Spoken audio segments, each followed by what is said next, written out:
Have you ever sat in a movie theater? I mean, I guess I could just stop there. Most people haven't even gone to the movies in several years. They don't even know what it's like. Anyway, have you ever sat in a movie theater and thought to yourself as the movie's going, am I the main character here? Is the film trolling me?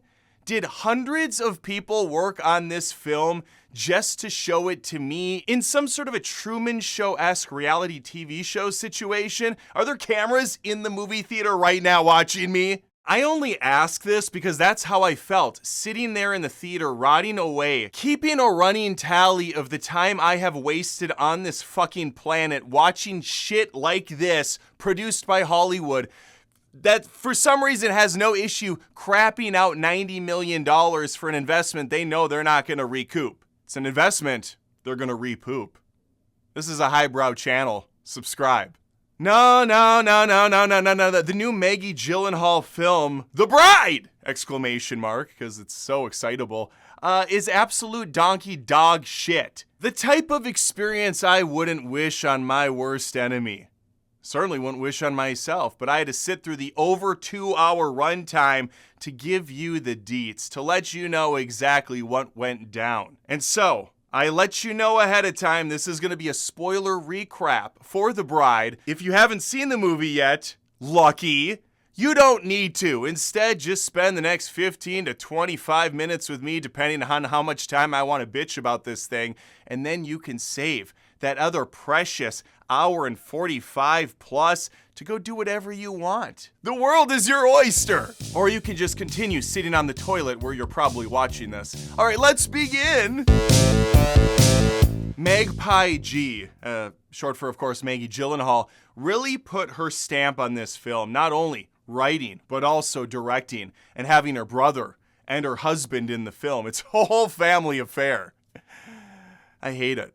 Hate all of it. And what we have here is a period piece following not Frankenstein solely, but also that of his blushing bride, Iris, aka Mary Shelley, aka question mark, because actress Jessie Buckley is pulling 3 different characters out of her snatch, and all 3 of them are very unlikable and tough to watch. As with all recaps, I try to go chronologically through the film to the best of my recollection, which is that of a goldfish these days, which the recap is kind of appropriate because not only am I recanting a terrible film, but I'm also doing a crappy job of it. Again, subscribe. The movie starts out with a black and white motif. We're going to be watching Jessie Buckley performing as Mary Shelley, the author of Frankenstein back in the 1800s. She's long dead, but that's okay. This movie is going to write and think her thoughts on her behalf, which is always great. I hope when I'm dead and gone and definitely relevant in the world,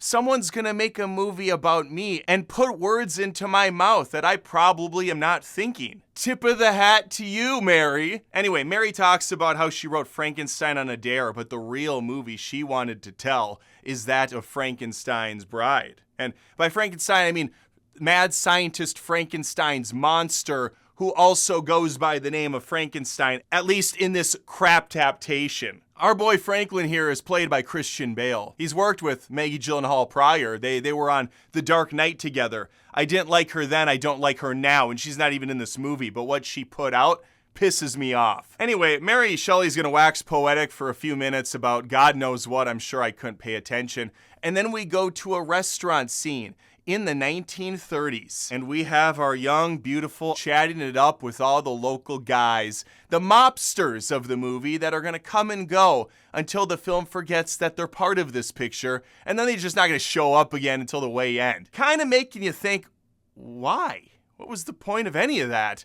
But when you're that far along in this movie, you've either A, already left, or B, you think, what was the point of any of this? This Ida character is one wild card, and she has no problem flirting with all the boys. She heads back to the apartment with one of the mob guys, who I guess she's married to or going out with, it doesn't matter.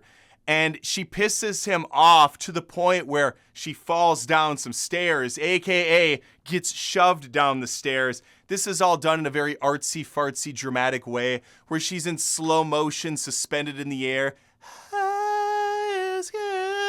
She reaches out to the little bubble shit in the sky, and I guess that's supposed to represent Mary Shelley. Like, help me, Mary Shelley. Hello. Hello. And British Mary Shelley's like, I got you, governor.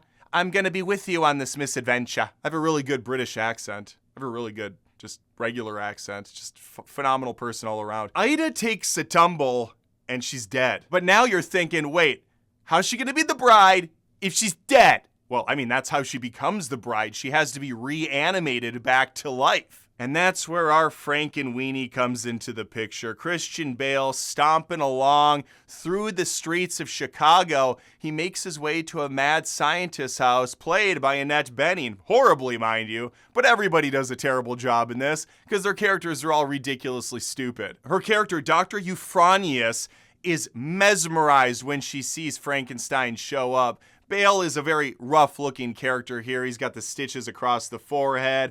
He's got part of his body like opened up. There's fresh and old wounds alike. Just a sad sack of shit.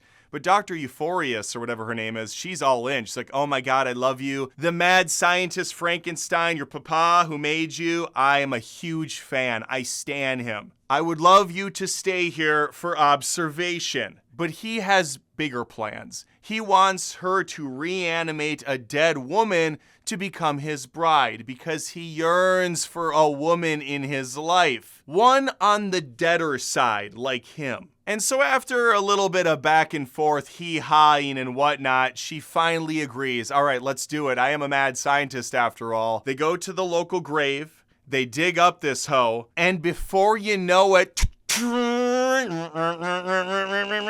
a bride is born. But not like Frankenstein. She doesn't have different body parts from different people. She's incredibly intact. Just a little scarring on the side of the cheek and a Rorschach ink blot on the side of the mouth that they can't get off. I mean, even a little elbow grease isn't going to wipe that shit away. It's also all over her tongue.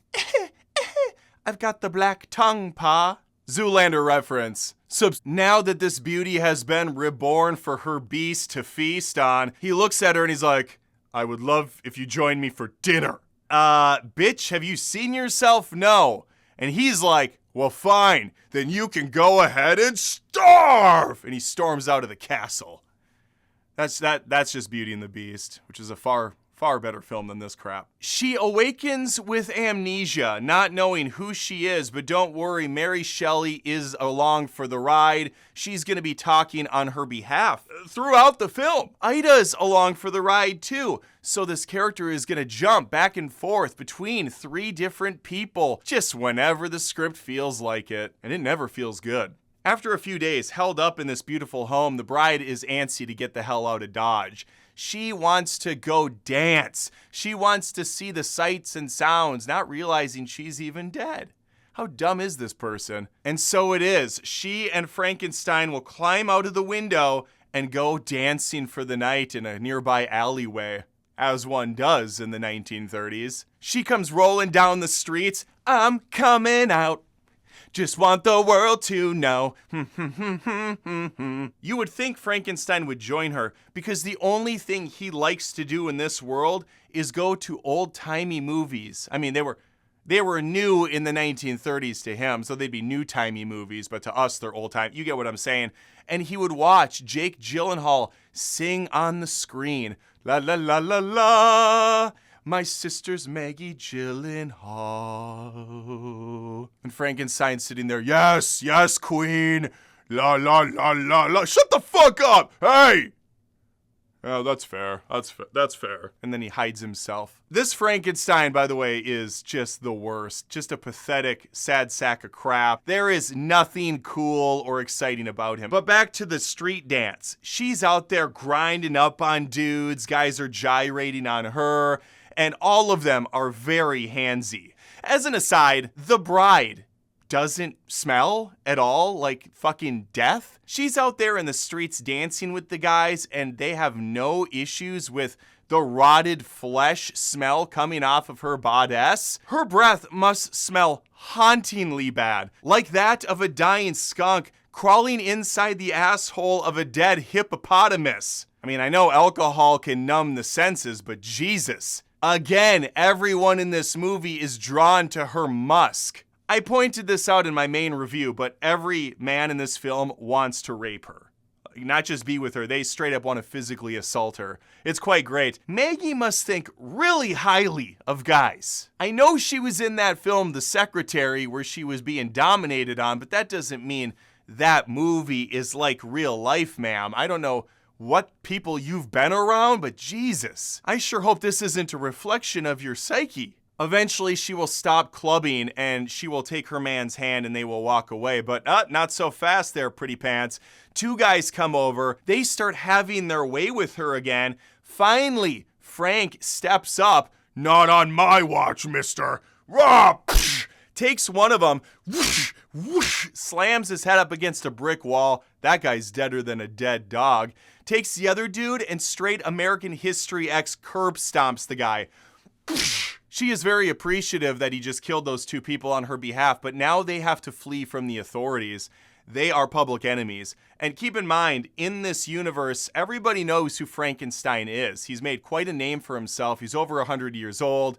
The mobs, the pitchforks, that all happened probably several times over. It's just alluded to or said in a statement once in a while. But yes, people know of Frankenstein. They escape the authorities by hopping on a nearby train like they're Frosty the Snowman and Karen from that dumb animated film, and they head over to New York City, where naturally they can take in another show. While that's going on, we get our third developing plot. So we have the main Frankenstein stuff with the bride. We have the secondary, which is the mob storyline that's going to come back into play.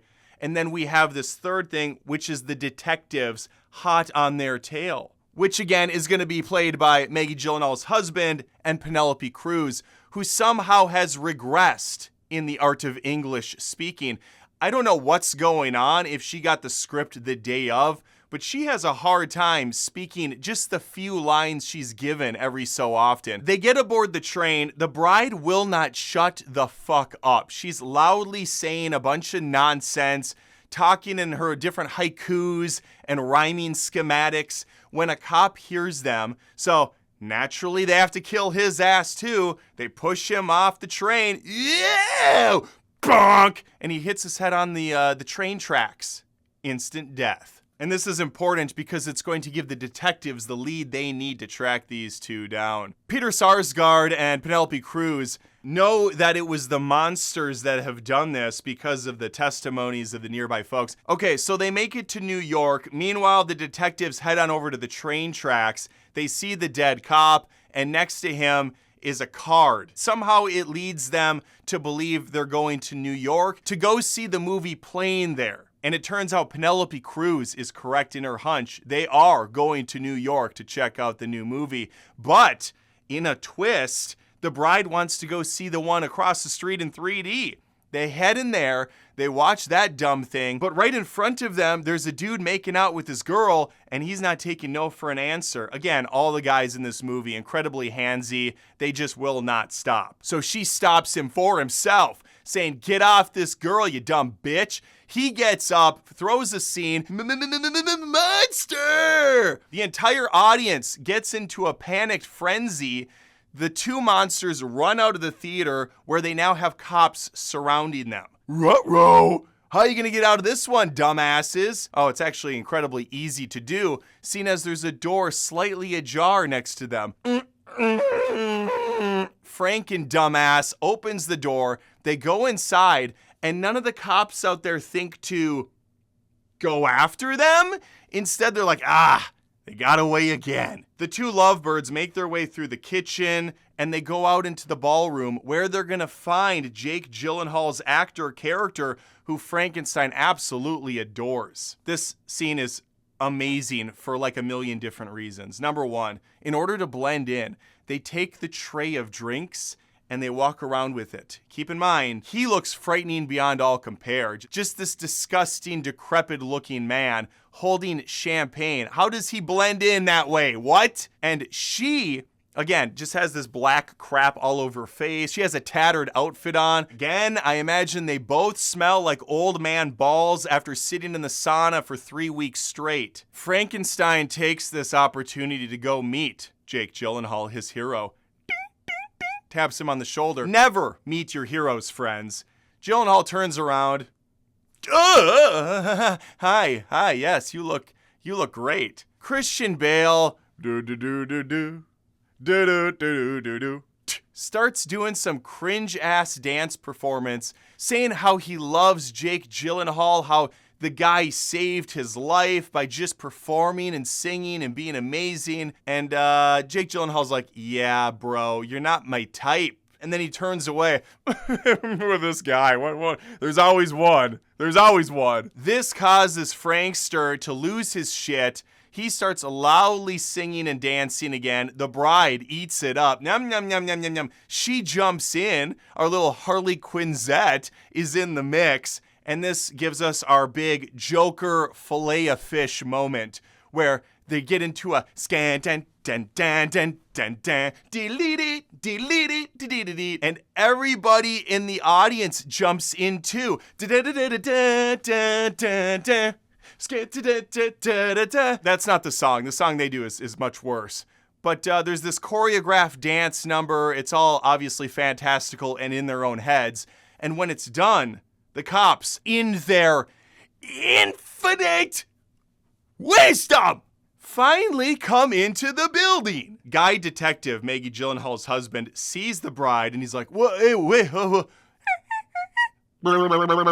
I know her. He doesn't come out and say that, but it's obvious. There's a twinkle in the eye and some movement in the pants. And Ida kind of thinks she knows him too. One part of her thinks she knows him, but she's all over the place. It doesn't matter. The cops have their guns drawn on these numbskulls. Ida also has a gun. I don't know where she got it. I'm not going to pretend to remember. It doesn't, again, who cares?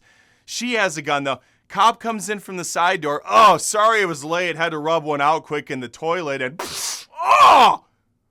The fuck? The bride shoots his ass. What did I do, Mr. J? We gotta get out of here. Cheese it.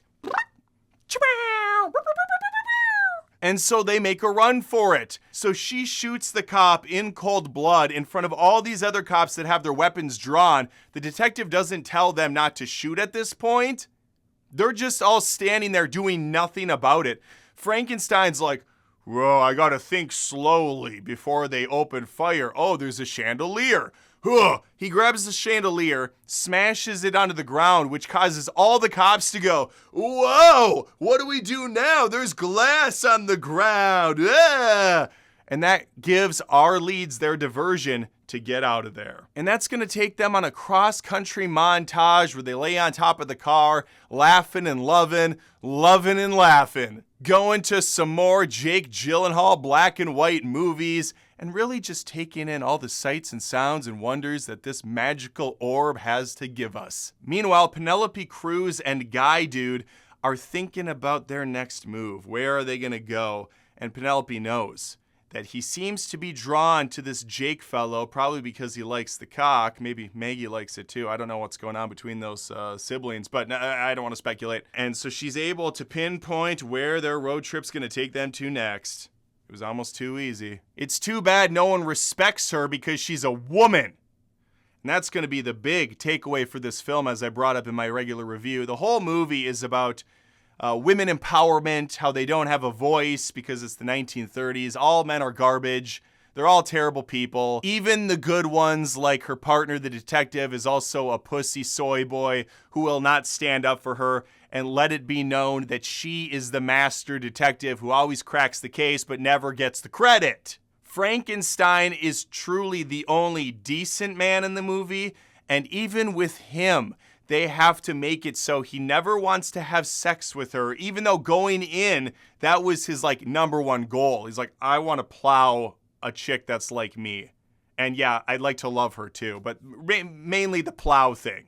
Okay, I really want to get that one out of the way. That's going to lead us to the opportunity he has where they get away. They go hide out in, I don't know, an abandoned school or a pool or something that rhymes with school. She wants to give him a good old-fashioned BJ. She even starts, and he's like, whoa, okay, wow, we just dove right in there, huh? I'd like to think his penis is black. Because if you're gonna pick out the body parts for the dude, give him the best of both worlds. He pushes her off, though, very early. He's like, no, I like blue ball's better than going. And she's like, hey, sorry, Mr. J, governor. Because she changes her personalities. It's fun. It's great. While this stuff is going on, we do eventually get back to the mob scene where the mob boss finds out in his restaurant that the bride is still alive and at large, and he's pissed. He wants her dead toot sweet because she, I think, has information about them. He doesn't want her to talk. What he wants her to do is sing with the fishes, aka get dead. Again. And so he threatens the mobsters there. You get this job done or you're gonna be 6 feet under. But boss, she's already dead. We took care of her. Forget about it. Oh, she's dead. Okay. Shoots one of them. The other one's like, Jesus fucking Christ. I mean, everything's cool. Everything's cool. I'm gonna get her. Yeah, you better get her. He starts eating again. This is the last time we're gonna see the mobsters. One scene. And then the guy shows up at the way end to try to kill her, but he doesn't do anything at all. It's just ridiculous. We never see the mob boss again the entire film. But in the meantime, we're back with the lovebirds, still on the road. The bride is driving. She's doing a decent job, but she's going too fast. And the cop pulls up behind her, gets out of the car. Any idea how fast you were going, sweetie? Who's the guy next to you? Oh, don't worry about him. He had too much to drink, Mr. J. ID, please. I don't have that. Okay, get out of the car. Get out of the car. He pulls her out of the car, spreads the legs, starts copying a feel, as the expression goes, and then it's time to get to Pound Town. Meanwhile, his partner is in the car behind them. He's just like, yep, another day at the races for us police officers and men. Before the cop can do the dirty deed done dirt cheap, boom, he gets shot once by Frankenstein. The other cop's like, what? What's going on? He gets killed by Frankenstein. First cop's on the ground, still alive. The bride hops on top of him and bites his tongue, ripping it out. Easily the most graphic scene in the movie. Really one? There's not a lot here, which is insane because the whole movie marketing and trailer makes it sound like this is going to be some very insane out there movie, but it's the most humdrum basic shit ever, just told in an artsy garbage way, and it moves at such a boring snail's pace, you just want to die, then continue watching it. But if you're like me, you're already dead inside, so it doesn't really matter. All right, they're still on the run. This gives Penelope another lead to follow, which is going to bring them to a drive-in movie. And that's where the climax of the film is really going to hit. They're out there having a nice night. Frankenstein pours his heart out to her. She finds out that he's been lying to her because the whole time he's given her the impression that they were always together, that they were true loves, that they were married, and something happened and she got amnesia and she just has to figure things out. But that's not true. She's been dead. She was reanimated. She was a different person. But it doesn't matter. She forgives him. He's the only good guy on this godforsaken planet, and they're going to be together for all eternity.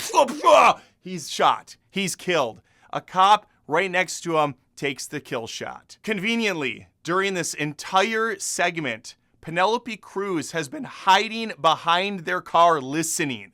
She's just down here the whole time, like with a cup on the door. Oh, this is fascinating. Fascinating. How do you say that? I've only been in the States for like 40 years. Yeah, there was also some cops there. They killed Frankenstein. The bride takes off in the car down the dirt road at night. A couple cop cars in pursuit. What is she gonna do? Now there's cops coming towards her from the other direction. She's fucked, right? Wrong! She hard pulls it right, takes off into a cornfield, and then stops the car after like half a mile of driving. What happened to the other cops? Unclear. I guess they thought her car just up and vanished. Or maybe this is a Harry Potter situation and the car took to the sky, driven by Ron Weasley, even though that book wasn't out yet, so I guess they were ahead of the game.